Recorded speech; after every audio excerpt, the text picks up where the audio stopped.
मोहनलाल गावातला एक संपन्न शेतकरी होता, पण बायको गायत्रीच्या आजारपणामुळे सगळी शेतं विकली होती. म्हणून त्याने आपल्या घराजवळ पराठ्याचं दुकान उघडलं होतं. लवकरच त्याने त्याचा व्यवहार आणि सुंदर पराठ्यांमुळे गावातली लोकांची मनं जिंकली होती.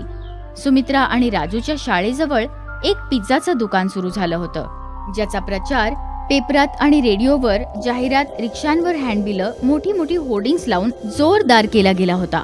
भावा, आम्ही काल पिझ्झा खाल्ला. काय पिझ्झा होता! मी आणि माझ्या बाबांनी कार पार्क केल्यावर बराच तास वाट बघितल्यानंतर आम्हाला तो पिझ्झा मिळाला. अच्छा, इतका मस्त आहे का हा पिझ्झा? नाहीतर काय, तुम्हाला तर गाठ घुसून पण देणार नाहीत. का नाही जाऊ देणार? अगं, तुझ्या त्या बाबांचं रस्त्यावरचं दुकान थोडी ना आहे.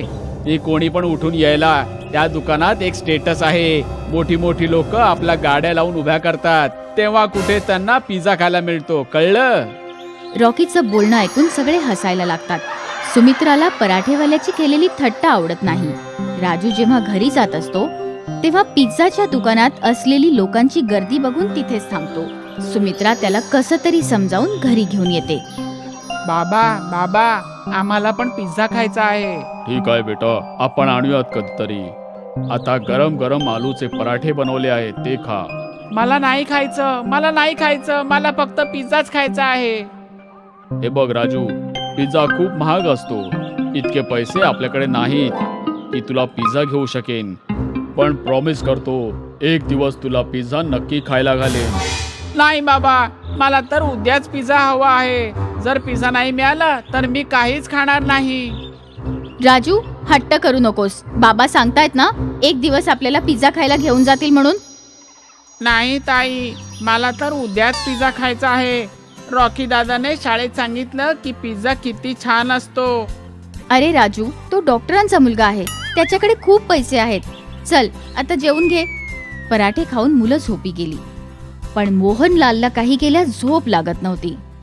तो आपल्या गरिबीला दोष देत होता की तो किती हतबल आहे, की आपल्या मुलांच्या छोट्याशा खाण्याचा हट्ट सुद्धा पूर्ण करू शकत नाही. त्याच्या डोळ्यात अश्रू आले. विचार करत असताना त्याला झोप कधी लागली कळलं नाही. दुसऱ्या दिवशी सकाळी मुलं शाळेत गेली.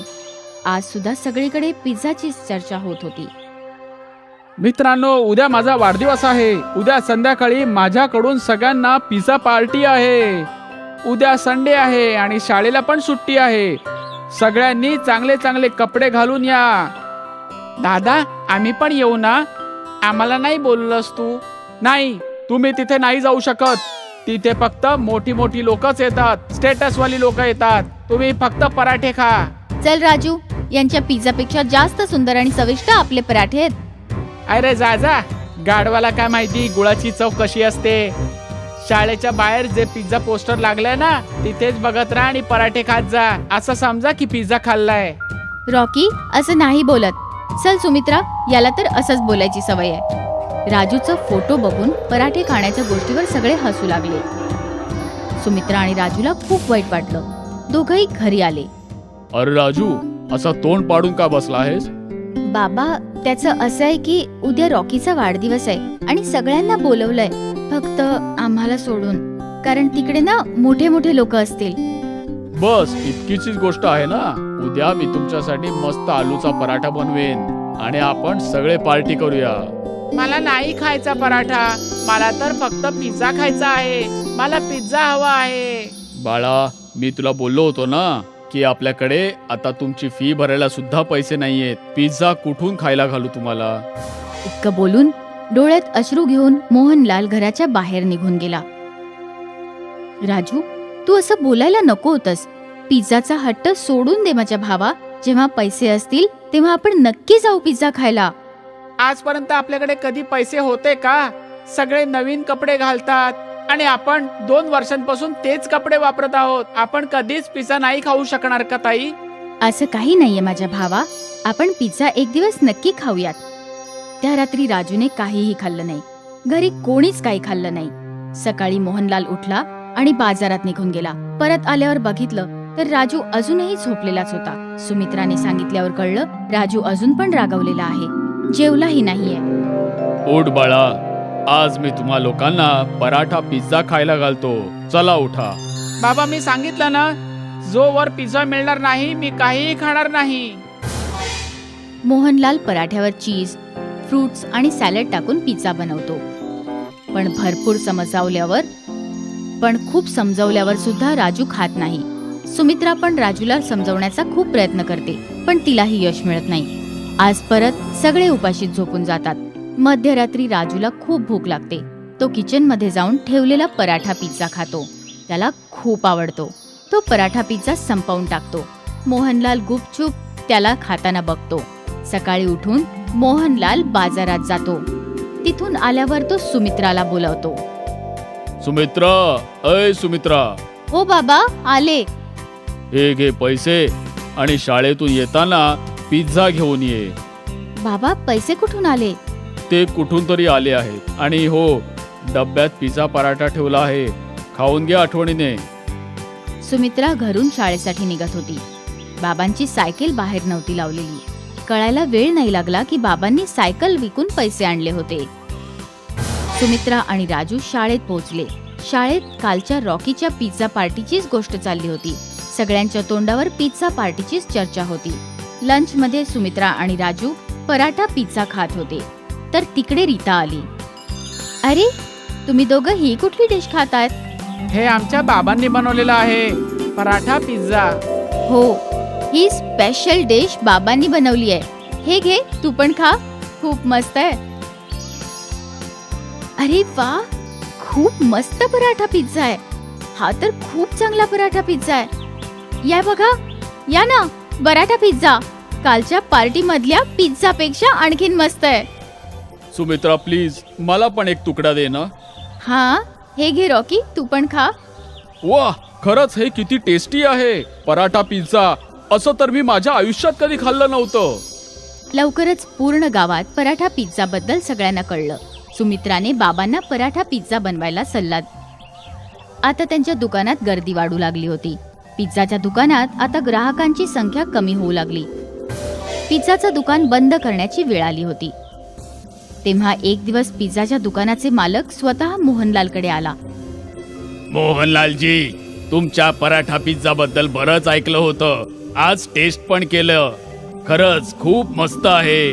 तुमच्या हातांमध्ये खरोखरच जादू आहे. हो हो, धन्यवाद. आपण दोघांनी एकत्र काम करण्याबद्दल तुम्हाला काय वाटतं? माझ्या दुकानाचा वापर करून घ्या. मी फंडिंग आणि मार्केटिंग बघेन. जो काही प्रॉफिट होईल अर्ध अर्ध वाटून घेऊया. मोहनलालला हे प्रपोजल खूप आवडलं. दोघं मिळून एकत्र काम करायला लागले. पराठा पिझ्झाची टेस्ट आणि उत्तम मार्केटिंग यामुळे त्यांचं बऱ्याच शहरात दुकानं सुरू झाली. आता मोहनलालला सगळे मोहनलाल सेठ म्हणू लागले. ते शहरात मोठ्या बंगल्यात राहायला लागले. सोनपूर गाव बांबूच्या शेतीसाठी प्रसिद्ध होतं. तिथे वर्षानुवर्षे बांबूची चांगली शेती होते.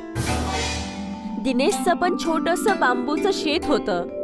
त्याचा मुलगा राजेश पण त्याच्या सोबत काम करत होता. अरे राजेश, तुझा जो बांबूचा ऑर्डर आला होता तो तू पाठवलाय ना? अरे हो बाबा, मी तर तो संध्याकाळीच पाठवला होता. जर त्यांना वेळेवर ऑर्डर मिळालं तर आज संध्याकाळपर्यंत आपल्याला पेमेंट पण मिळून जाईल. संध्याकाळ होऊन जाते. दिनेशच्या घराच्या बाहेर एक बांबूने भरलेला ट्रक उभा असतो. अरे, हा ट्रक परत का आला? याला तर तो बांबू तिथे देऊन पेमेंट घेऊन यायचं होतं. दिनेश आतमधून राजेशला बोलवतो. राजेश आतमधून येतो, पण तो खूप दुःखी दिसत होता. राजेश, हे बघ ना, हा ट्रक तर परत आलाय. हो बाबा, मला माहितीये. मला शहरातून बांबू खरेदीवाल्यांचा फोन आला होता. त्यांना आपल्यापेक्षा कमी रेटमध्ये बांबू कुठून तरी मिळत आहे. त्यामुळे ते आपल्यापासून बांबू नाही घेणार. अरे, ते आपल्याला असं न सांगता असं कसं करू शकतात? आपल्याला पैशांची किती गरज आहे. आता पण एवढ्या साऱ्या बांबूंचं काय करायचं? तू पण सांग की आम्ही पण कमी पैशात द्यायला तयार आहोत. अरे बाबा, मी त्यांच्यासोबत बोललोय, पण तरीही ते आपले बांबू घ्यायला तयार नाहीयेत. अरे, मी तर त्यांना हे बोललो की मी तुम्हाला अर्ध्या पैशात द्यायला पण तयार आहोत, पण ते तरी पण नाही मानले. दिनेशला आणि राजेशला या ऑर्डर पासून खूप जास्त अपेक्षा होती.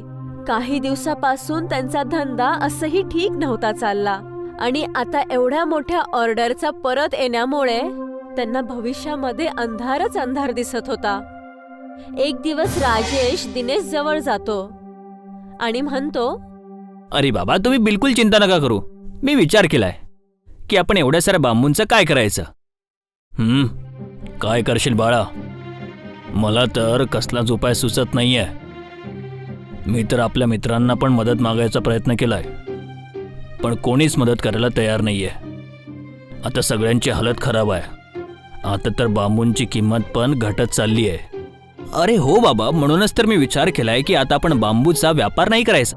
अरे बाळा, आपल्याकडे आहेच काय? आणखी काय करू शकतो? बाबा, आता आपण पिझ्झा बनवूया. हा? काय? पिझ्झा? ते कसं काय?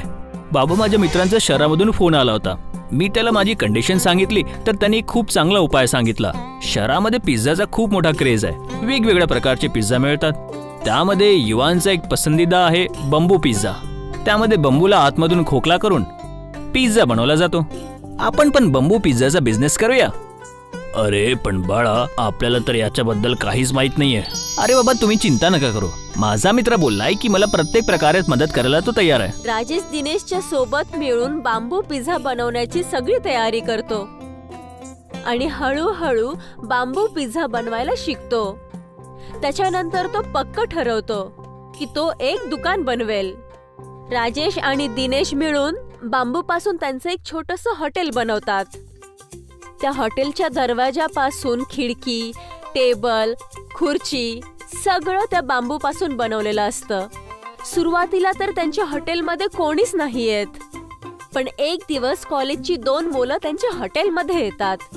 अरे वा भाई सुरेश, बघ ना किती चांगलं हॉटेल आहे. हे तर सगळं बांबूमुळे बनलंय आणि इथं लिहिलंय आमची स्पेशालिटी आहे बंबू पिझ्झा. तर चल मग आपण पण बांबू पिझ्झा ट्राय करूया.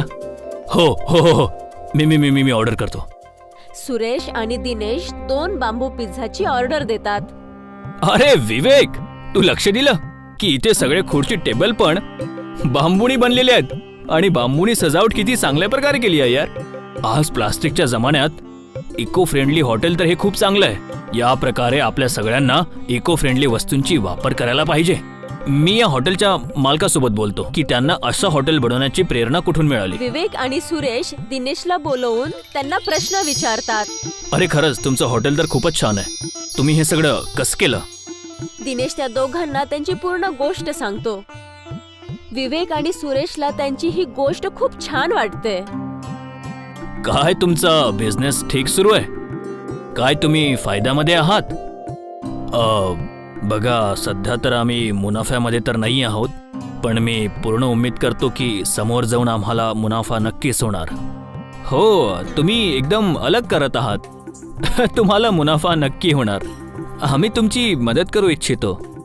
आमचं ना एक यूट्यूब चॅनल आहे, त्यावर आम्ही नवीन नवीन गोष्टी टाकतो. जर तुम्हाला प्रॉब्लेम नसेल तर आम्ही तुमच्या हॉटेलच्या बद्दल आमच्या यूट्यूब चॅनलवर टाकू इच्छितो आणि इंस्टाग्रामवर पण.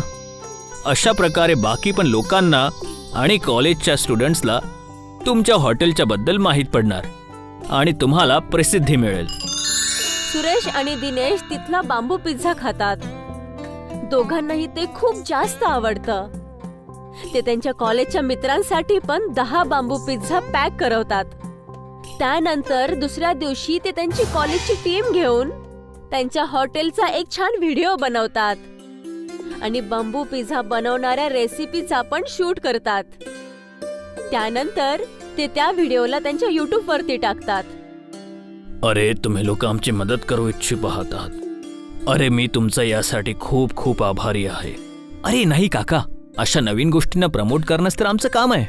आजच्या जमान्यामध्ये युवांना अशा इको फ्रेंडली आणि पर्यावरणाला हानी न पोहोचणाऱ्या गोष्टींची खूप गरज आहे. या व्हिडिओमुळे आपल्याला जो पण फायदा होईल तो आम्ही तुम्हाला देणार. अरे विवेक, बघ ना, बंबू पिझ्झाच्या रेसिपीवर 1 घंट्यामध्ये 1 लाख व्ह्यूज आले आहेत. 10,000 लाईक्स आणि 1000 कमेंट्स पण आहेत. हे तर आतापर्यंतची आपल्या चॅनलवरची सगळ्यात पॉप्युलर व्हिडिओ आहे. आता या इको फ्रेंडली हॉटेलबद्दल खूप लोकांना माहीत पडणार. काका, आता तुम्ही फेमस होणार आहात. अशा प्रकारे बाप आणि मुलाने सुरू केलेलं बांबू हॉटेल प्रसिद्ध होतं आणि ते हळूहळू करत दुसऱ्या शहरामध्ये पण त्यांचे ब्रँचेस ओपन करतात आणि इको फ्रेंडली बांबू हॉटेल आणि पिझ्झाला पूर्ण शहरामध्ये प्रसिद्ध करून टाकतात.